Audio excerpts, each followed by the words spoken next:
Assalamualaikum warahmatullahi wabarakatuh. Terima kasih atas kesempatan yang telah diberikan. Perkenalkan, nama saya Sultan Nurbasyar Rahayaan dengan NIM 171900025. Di sini saya akan menjelaskan masalah idealitas dan tantangan peradaban Islam masa kini. Yang pertama, berbicara mengenai idealitas. Idealitas peradaban masa kini. Menyoroti kondisi Islam di dunia saat ini, tentu banyak segi sorotan yang harus kita cermati. Islam saat ini sangat menyebar luas dan pusat sekaligus kiblat asal mulanya peradaban sekaligus Islam berkembang pesat terletak pada negara Arab.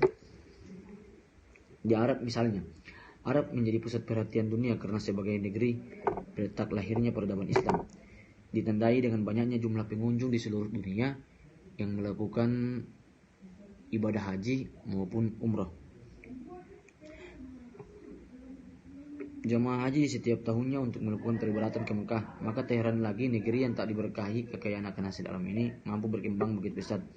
Namun, sekalipun peletak lahirnya peradaban Islam adalah Arab, akan tetapi mayoritas Islam lebih banyak letaknya di Asia maupun di Afrika. Dari jutaan penganut Islam seluruh penjuru dunia, Islam menciptakan peradaban yang berbeda-beda, baik dari segi agama, sosial, politik, dan ekonomi di setiap negaranya. Namun, walaupun berbeda-beda, Islam tetap memiliki karakter satu kesatuan yang khas, di mana setiap orang mengenal bahwa itu peradaban Islam. Dari peradaban Islam dari segi agama. Dari segi agama, umat Islam memiliki kelompok-kelompok agama yang berbeda-beda. Hal ini terjadi karena Islam memiliki pandangan atau kepercayaan yang berbeda-beda dalam menyingkap sumber ilmu keislaman. Namun, dilihat secara realitas dari visi agama, justru persatuan Islam mengalami banyak goncangan karena permasalahan perbedaan. Nah, salah satu contohnya yakni perpecahan Islam Sunni dan Syiah, ataupun yang terjadi di Indonesia saat ini, yaitu berbeda pandangan antara NU maupun Muhammadiyah. Namun patut diketahui, rusaknya persatuan Islam tak lepas pula dari pengaruh luar, di mana musuh-musuh Islam yang melakukan berbagai rencana untuk memecah belah dan menciptakan konflik di tengah masyarakat. Yang kedua, dari segi ekonomi.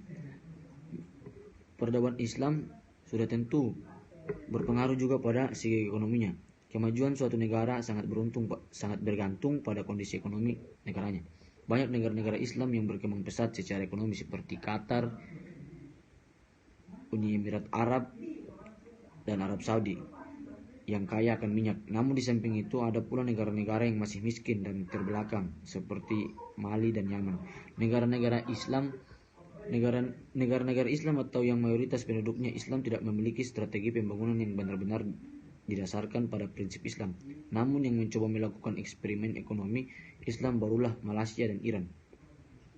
Sedangkan Indonesia menggunakan sistem ekonomi campuran dari petunjuk-petunjuk Al-Quran dan Sunnah Rasulullah dalam bidang ekonomi.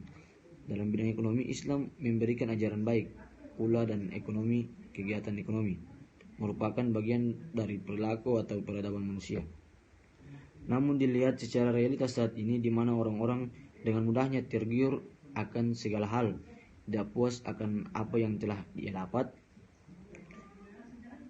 tergiur dengan segala iming-iming kesenangan dunia dan mengejar keuntungan sebesar-besarnya.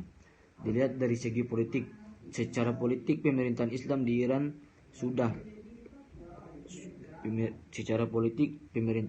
di Sudan, Iran, dan Afghanistan sangat berbeda dengan pemerintahan yang lebih berorientasi sekuler seperti Mesir, Suriah, Turki, dan Indonesia. Dilihat dari segi sosial, zaman dan teknologi telah merubah dan pada sistem kehidupan sosial masyarakat modern. Teknologi yang mengalami pertumbuhan signifikan secara eksplisit memberi impact yang sangat besar terhadap kehidupan sosial manusia.